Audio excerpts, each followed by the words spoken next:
भाइयों, दादा साधु राम व्यास के पास मानेर गांव के हांडसर जोड़ में, हाँ सर जोड़ ये मडमाडवी का जोड़ कहलाता है। यहाँ बैठे हैं भाई।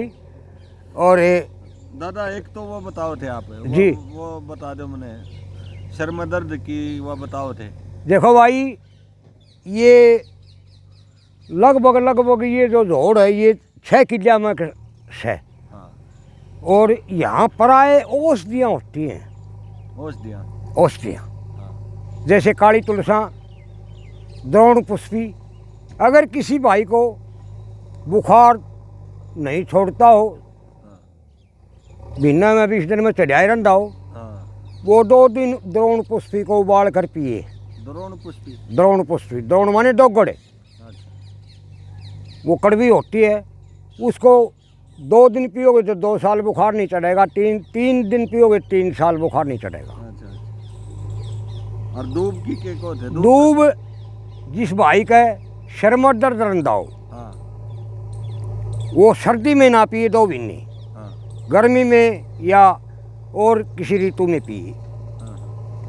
जो पसरमा दूब होती है, जिसको हम देसी भाषा में नाला की दूब कहाँ सा, उस दूब ने जंगल में तो पाड़ लिया हो, और पाड़ के धो के और उसको कूट लो।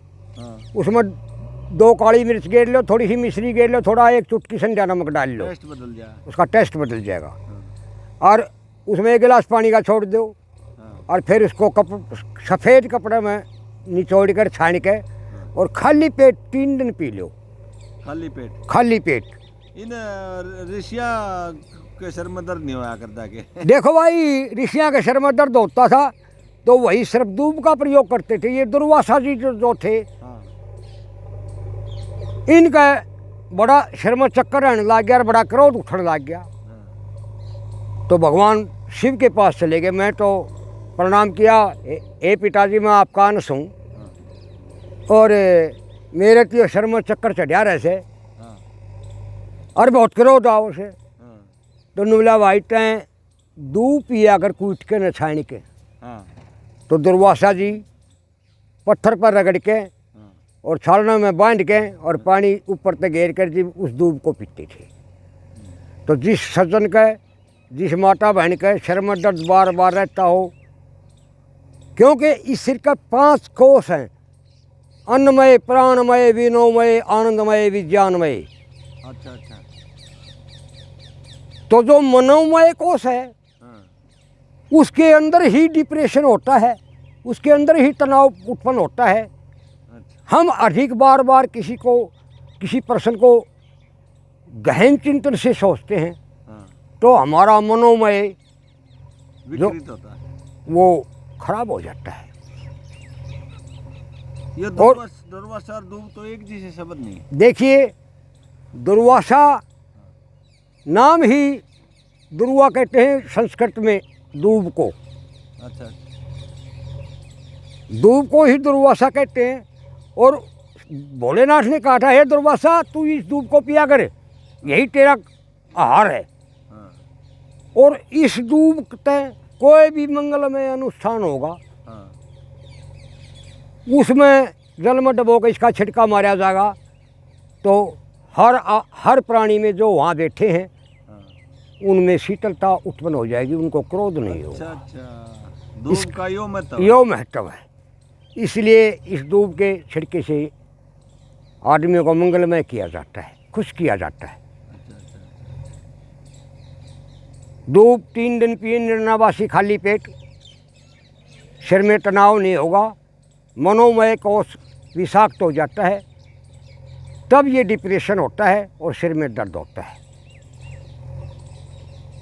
ऐसे हमारे ऋषियों ने बहुत कुछ, यहाँ इस जंगल से ही, इस वनस्पति से हम क्यों दुखी हैं, हम इस वनस्पति से परे हो गए।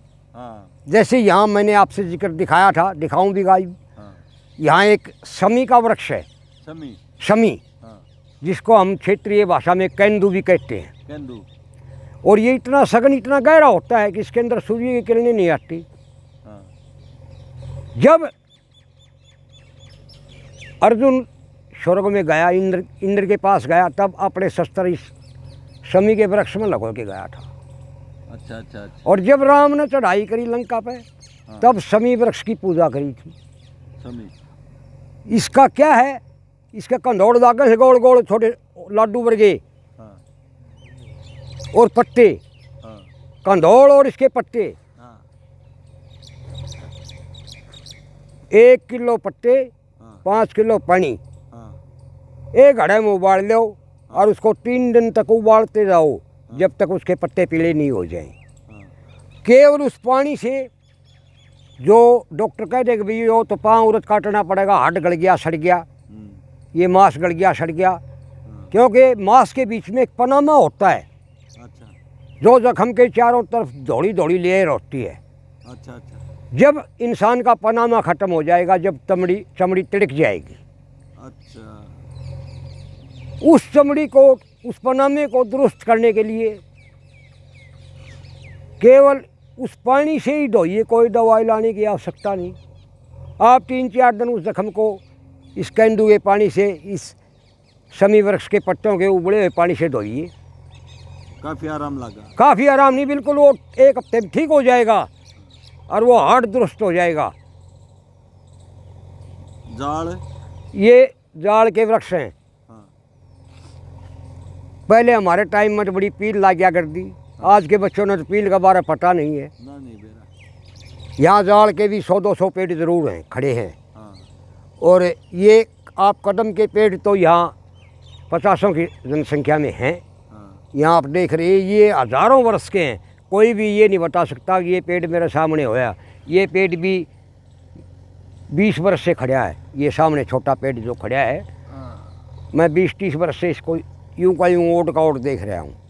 अच्छा अच्छा अच्छा केवल ये जहाँ संतों की तपोभूमि होती है वहीं उगते हैं। और जो पूर्ण संत होते हैं, जो परमहंस होते हैं, वो कदम के पेड़ के नीचे रहते हैं। कदम, ये कदम के पेड़ हैं। आप वृंदावन में कुछ देख सकते हैं, या थोड़े बहुत हरियाणा में होंगे तो 5-10 गाँव में होंगे, लेकिन जितने यहाँ हैं उतने नहीं हैं। फिर मैं सरकार से भी पुरजोर अपील करूँगा, क्योंकि मैं भी पर्यावरण प्रेमी हूँ। साथियों, ये दुर्लभ प्रजाति के यहाँ बचाओ 100 पेड़ के आसपास, 100-150 पेड़ के आसपास खड़े हैं। हाँ इनको बचाने के लिए सब भारतवासियों से मैं प्रार्थना करता हूँ। मेरा संदेश वन मंत्री तक अवश्य कोई न कोई बाबू भगवान लोग पहुँचाएगा, ताकि मैंने भी कुछ गांव में से मांग के चंदा और 150 रुपये लगा लगू के लोगों से मांग के, और यहाँ JBC चलवा के नरीन कुछ वृक्षों की कदमों की मिट्टी भरवाई सी, क्योंकि इनकी जड़ें निकल गई। अच्छा अच्छा पहले लोग यहाँ से भट्ठे की ईंट निकालते थे, उनको ज्ञान नहीं था, बहुत ज़्यादा पेड़ थे, इसलिए वो पहले भट्ठे, जो मैदानी भट्ठे लगते थे, वो मिट्टी ले गए इनके पास से, और ये गिरने का कगार पर बहुत काफ़ी आगे। फिर एक दौर चला माला के मणिये, चंदन का उपरूप है ये। आप चंदन की माला को और इसकी माला को पहचान नहीं सकते। अच्छा अच्छा। और ये इतना सख्त होता है, आप कुल्हाड़ी मारोगे तो कुल्हाड़ी का निशान होगा, खाली कटेगा नहीं। अच्छा, बहुत हार्ड होता है, विशेष हार्ड से नहीं चलेगा ये। और इन पेड़ों की हज़ारों वर्ष की उम्र बता रहे हैं, बहुत लंबी आयु होती है इनकी। चंदन कौन सा? चंदन की मेरी पाटड़ी है, मेरी ससुर। हाँ चंदन, पंडित जी ने जिक्र करा। हाँ पंडित जी ने जिक्र करा रखा से। चंदन की है माँ मेरी पाटड़ी, क्योंकि चंदन के अंदर विशेष ठंडक होती है। खुशबू भी, और खुशबू तो होती है, लेकिन वो अपनी खुशबू को नहीं टचता, क्योंकि असली चंदन का चौकड़ तो सरफ लिपटे रहते हैं। अच्छा, हाँ जी। जिस प्रकार सज्जन आदमी का चौकड़ बुरे भी बैठे हों तो वो उनकी शिक्षा ग्रहण नहीं करता। या सूर ने लिखा, चंदन विष व्यापट भय और लिपटे रहत भुजंग। चंदन विष व्यापट भय और लिपटे रहत भुजंग, और सुगरे तो बस निकलें, चाहे होता फिरो कुसंग। से उनका चौकड़ तक को संग होंदा रहो, फिर भी तो वो बस सुगरे बच के निकल जाएंगे। सूरदास जी का है। सूरदास जी का है। आड़े बोले हैं। और चंदन के पेड़ का चौकड़ तो सिर्फ लिपटे रहते हैं, वो उनके जहर को ग्रहण नहीं करता, वो केवल अपनी खुशबू ही अपने पास रखता है। और चंदन इतना ठंडा होता है कि बहुत ज़्यादा, ये तीनों ही ठंडे हैं, इनकी तासीर ही ठंडी है। चंदन कहेंगे से चंदन लील बड़ी हो जाए। हाँ, लील बड़ी हो जाए। और बोला तेरे का देखो तो शकुंतला बोले मेरी रोम खड़ी हो जाए, मांगी ने कह रखी से। हाँ, मांगी राम ने कह रखी से। भाई फिर सुरेश रोहिला, यहाँ हमारे लोगों ने इस गांव के जितने भी ये गांव वाले हैं इनकी बड़ी संभाल करते हैं। रात ने ये माड़ा का दौर आया, उस वक्त इन्हें मत कुछ पेड़ तस्कर काट के भी ले गए, लेकिन लोगों ने पहरा देना शुरू कर दिया।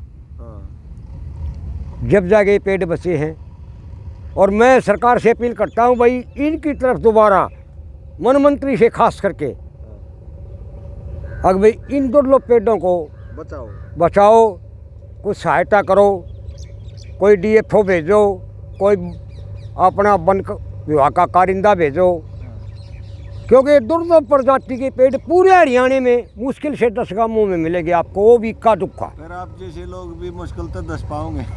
अरे भाई सुरेश ऐसा है, देखो हम बीमार 80 वर्ष का हो रहा सी, टनाटन सू, छोरा भरगा सू। तो खूब भी है या कितना ही। अरे मैं वनस्पति के नज़दीक रहता हूँ।